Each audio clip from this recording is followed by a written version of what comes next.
සමහර මිනිස්සු ඉන්නව නේද ඔය මූණක් දිහා බලලවත් hina වෙන්නේ නැති. ඔය බුම්මගෙන ඉන්නවා කියලා කියන්නේ.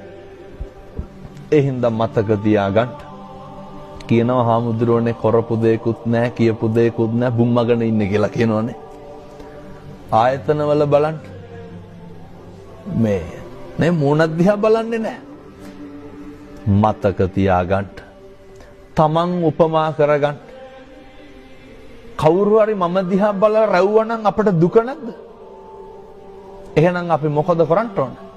කවුරු දිහා බලලා රවණ එක නවත්තන්න. අපි අසතුටු නැද්ද අපි ගැන තැන් තැන් වල කේලම් කියනවනම්? අපි අසතුටු නැද්ද අපි ගැන ඔය මිනිස්සු කියනව නේද පද හදනවා කියලා. ඕක කරනකොට අපිට දුකයිද සතුටයිද? අපිට දුකයි. එහෙනම් අපි මොකද කරන්න ඕනේ? අනුන්ට පද හදන එක නවත්තන්න ඕනේ.